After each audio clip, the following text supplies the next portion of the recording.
Hey everybody, welcome back to another episode of Card Talk, a podcast where we spend just a little bit of time talking about cards from Lord of the Rings, the card game. I'm your host, Dave Walsh. And I'm Ted Bannock, and I got some rumors to share, some tall tales to tell, and they may or may not be blown completely out of proportion and exaggeration. It's going to be a great show. Are you real proud of your son too? Not so much. Oh, okay. Right? I think is the thing. Yeah. We got a real extension. We do have a good show. But before we go into the card, Ted, you know what we got to do? We got to tell everybody how they can stay in touch with us. Let's talk about the things. Yep. And so we have, if you're listening to us, we are on your podcast feed. We're also on YouTube. If you're seeing us on YouTube, we're also on a podcast feed, so you can do that. We have a blog at cardtalk2018.com. Matt reviews all the cards that we do card for card with us, so you can, if you don't want to listen to us, you can read what Matt has to say. He has a different sometimes has a different opinion of what's going on. And then we have Second Breakfast. Just celebrated the 50th show of Second Breakfast. That's cool, huh? That's like 2 years running. That's like 100 breakfasts. Yeah, I know. It's wild because you have to have the first one to be able to get to the second one, right? Second one, yeah, exactly. Right. Yeah. So, Micah, thank you so much for keeping everything running over at Second Breakfast, doing giveaways and all sorts of stuff over there. Actually playing the game that we talk about. And then let's see here. We do have a Patreon. I just got all the swag in the other day, so expect that to get shipped out soon.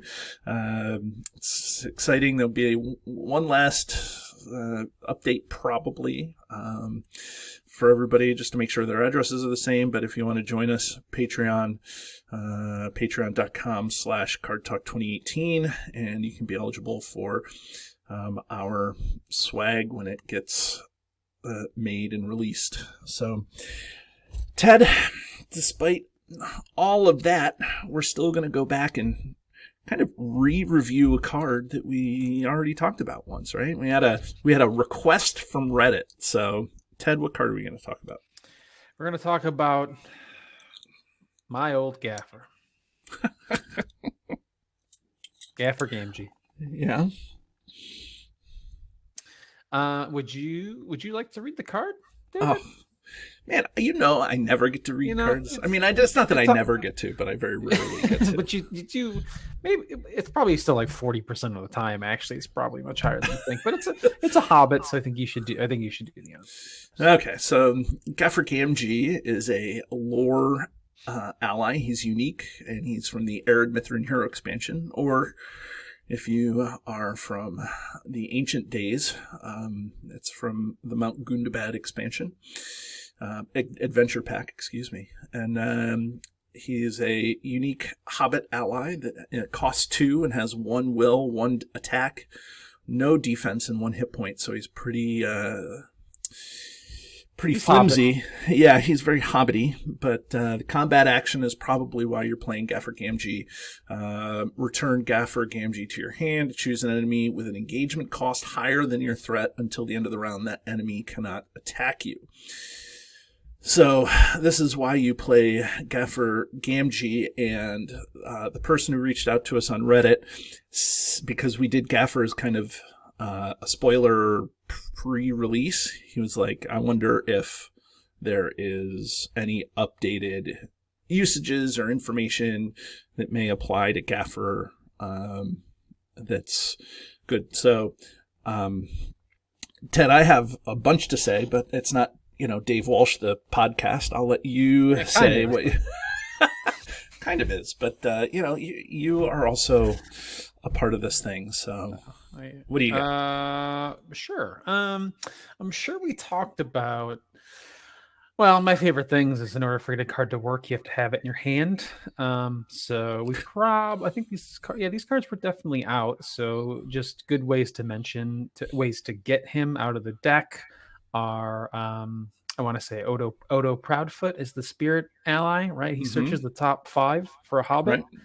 Mm-hmm. So he's fantastic. And then I think probably the number way to get him is probably Raise the Shire, which is a tactics event. Mm-hmm. And that lets you search the top, I think it's top 5 or 10, or potentially your entire deck, Yeah, it's top right? 5. Top Right. 5, or if the enemy you engage is like higher than your threat, you can just go like get any Hobbit out of your deck you want, which is like kind of Right. nuts. Right. And I would say that he's a pretty common target for that. Mm-hmm. But you're the resident you're the resident hobbitist, hobbyist, but for hobbitist. Habitus. Um, Yeah. but I mean, it's fantastic. He's so good because like if you're stopping an attack, that means like you're saving an action and you're also preventing a shadow card, Right. right? Like it's so many. You're doing those two things at the cost of having to play him. I, I think the only things that came out after him that you might want to look at is, of course, the contracts came out Mm-hmm. afterwards. Now I could certainly see him fitting into a Grey Wanderer deck because your starting threat is so low. Right. And the only thing about the Grey Wanderer deck is the Grey Wanderer can only pull out non-unique cards the first time you play him. So typically, if you do this, you either want to have a way to play lore cards or You need playing to with have a lore hero, yeah, because you okay. can't play him with using the contract. So Right. Right. You have which to which I've run up against. So yeah. Okay.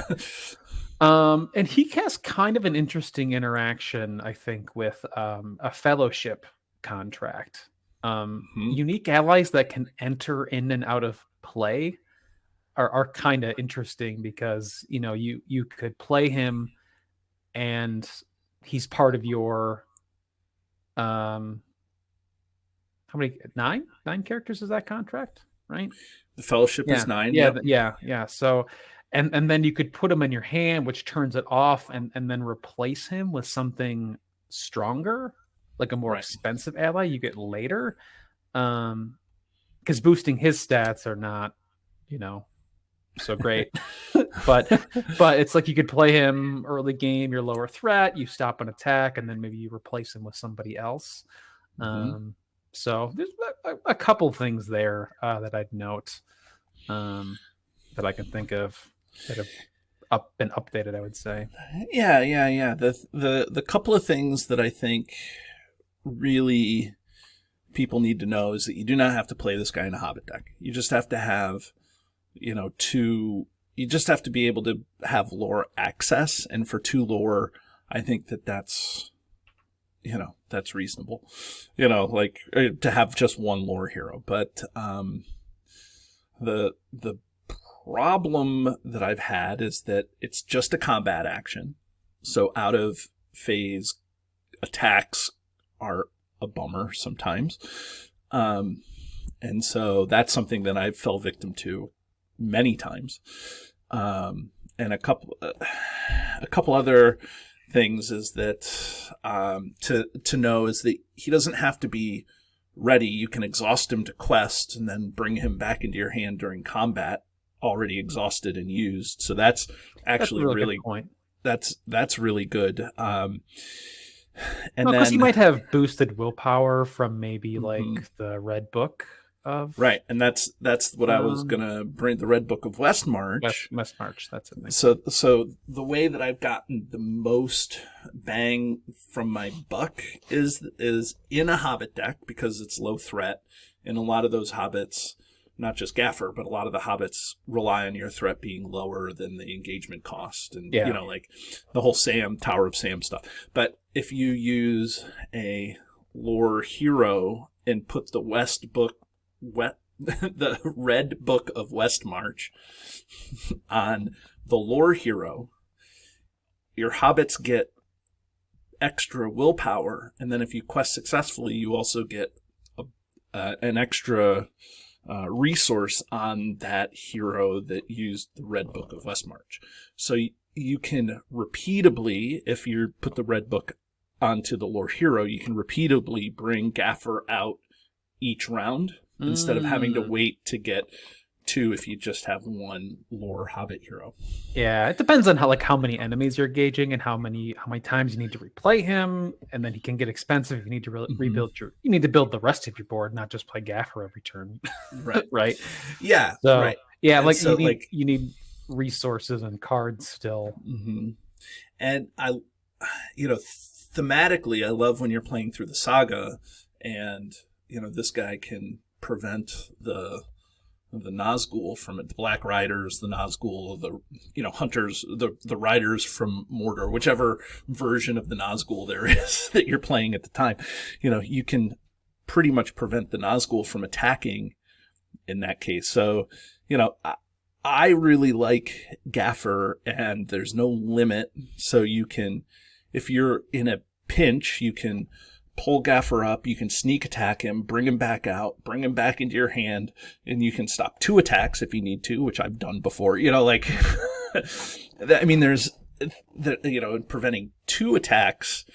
If you're in the, how do I want to say this? If you are in the position where you have to do that, that's probably that's probably necessary to do. Like, you probably shouldn't have to think about it. Like, if you're trying to figure out how to prevent 2 attacks and your choices, let a hero die or sneak attack Gaffer back into your hand, so that I think that there's a lot of flexibility with this hero, right? Like, or not with this hero, but with this ally. And I think that, he's in the right sphere. He does, the right thing, his combat action, the fact that it's combat action, and he doesn't have to go into a Hobbit deck. And I love that you said that he goes into a Grey Wanderer deck. You just have to be careful about building it correctly. But, that's what you need in a Grey Wanderer deck is time, right? Yeah. Like, you need to build up your board state. Mm-hmm. Yeah, so certainly the Hobbit archetypes, like having lore Pippin, gives you access to play him and also increases the threat of enemies, right? So he's like the biggest enabler, and then you get cards for engaging the enemies anyway. But there's just low threat decks. You can play low threat heroes with Smeagol and Merlon and someone else, and then your threat is, you could start at less than 20 or in secrecy. Super easily, and have this be not your main strategy, but it's a good part of your strategy to help stop attacks. He does also go in and out of play too, so he can also trigger things like leadership hero Prince Imrahil if you're playing multiplayer. If you want to, if you're playing him with leadership, you can play heroic sacrifice. Right, so he leaves played, you can draw 2 cards, right? It's just going to be a natural trigger. So he goes along with some of those heroic what's heroic sacrifice, Ted? Is that, am I not thinking of the right card? Valiant sacrifice. Valiant sacrifice. Okay. Thank you. I know you play a lot of card games, so sorry, I'm a little bleed here. Yeah. Valiant sacrifice from right. Okay, I was trying to think of what card it was, and then I couldn't, so that's why I was like, which one are you thinking? The dude dead under the tree, right? Yeah. Yes. Yeah. No. Yeah, after playing this guy, I think that he is powerful, but he's not broken. I could put Gaffer into a lot of decks, but he doesn't necessarily win the game every time that I play Gaffer. Every time that Gaffer's in the deck, he helps get me there, but he's not the, reason why I win 100% of the time. He may be the reason why I win, 20% of the time.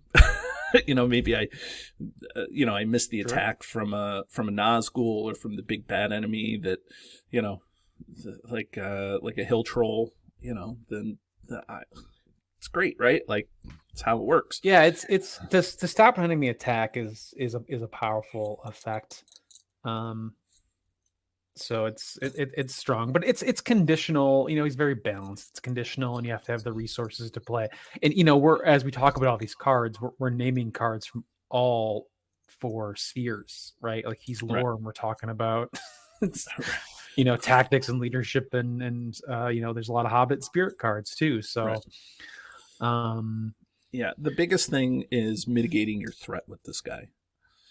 Just making sure that your threat stays, like below 30 so that the big ugly things can't hit you. If you're really good, you want to keep it below 20 to stay in secrecy, to keep those things that have an engagement cost of, 22, 25 from also attacking you or coming down. But, a lot of things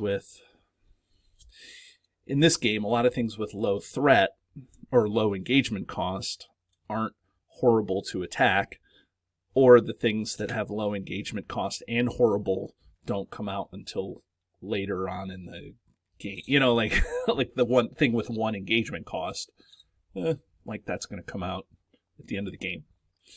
So generally, yeah. Yeah. So I love Gaffer Gamgee. I think I look to him a lot. Well, I built my Gaffer Gamgee deck. I know that's why you're laughing right now.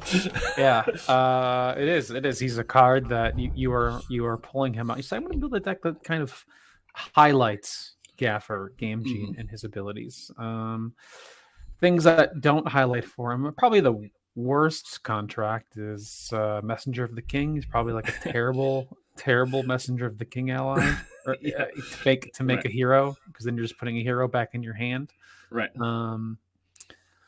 So that's pretty awful generally, but yeah, he's got some flexibilities, and like I said, just being a Hobbit traded is good, and yeah, you got to keep your threat low, right? And that like generally requires spirit cards or spirit heroes, Galadriel, Baragons, well, spirit hobbits have access. Shire folk. That's true. Actually, yeah, Shire folk, which is neutral. So, right. If you're playing an all Hobbit lineup, right. that helps tremendously. Right.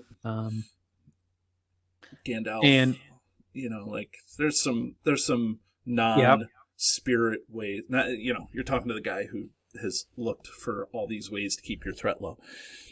I've even had success running this guy in a Bond of Friendship deck. Not with crazy enemy or with crazy high threat heroes, but with Hobbit heroes. You can have your starting threat to be 20, 25, 26, 27, somewhere in there. And again, if one of them's Pippin, you're increasing the threat. Yep. There's also some other cards too that work really well with them. There's other cards that increase the threat of enemies. Yep. Like Halbarad. Yes. Ally. Yep. He's a 4-cost ally, but he increases the engagement cost of all your enemies by 10. So having him like that helps you not have to lower your threat so much. Right. Moblung. Is Moblung help? That's now I have to look. I'm trying to think. Ally Moblung. Yeah, there's the the leadership, or excuse me, the lore. The lore Moblung for 2 that he lets you increase the threat of an enemy by 5. Right. Yep. Also good. There's I want to say Take No Notice.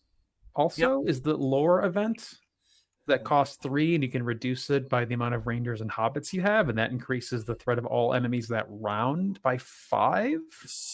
I think something like that. Something along those lines. Now, yeah. So there's a couple cards too to go to the opposite direction.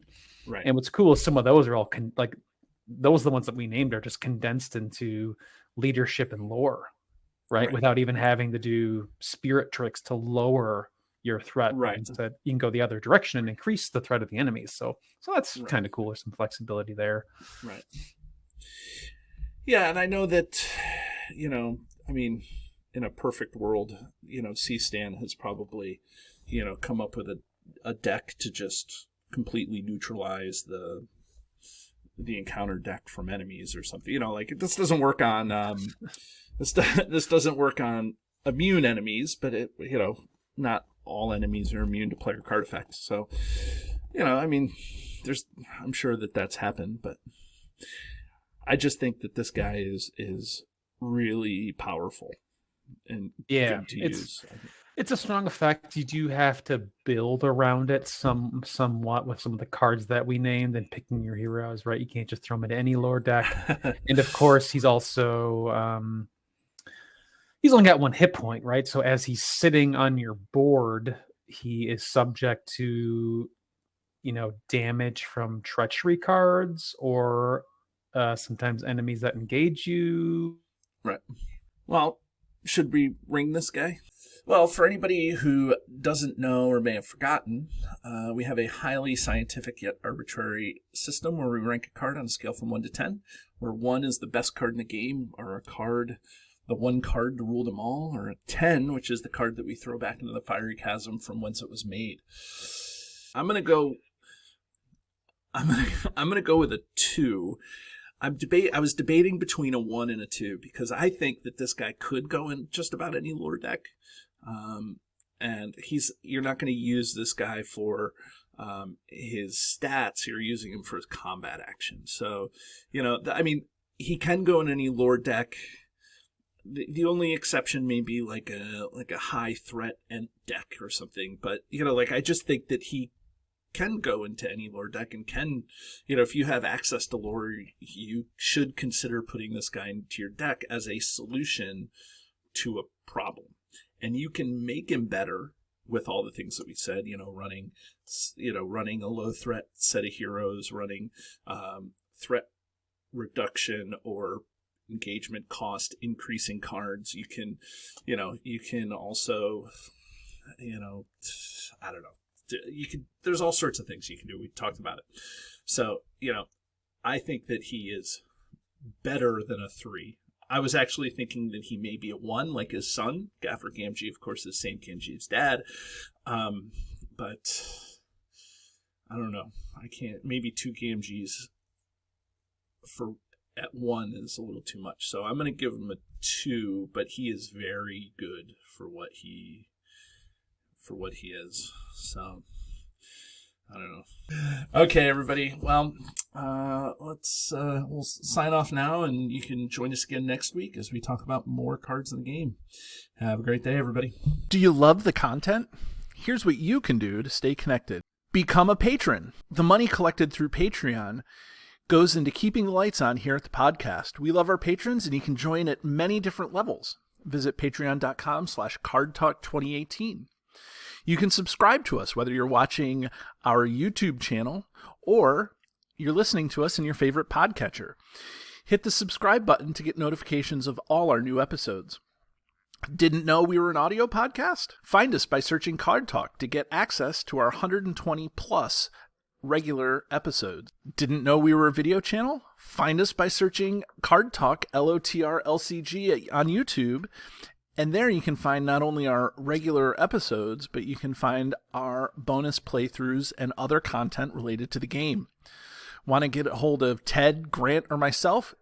Feel free to email the podcast at cardtalk2018@gmail.com.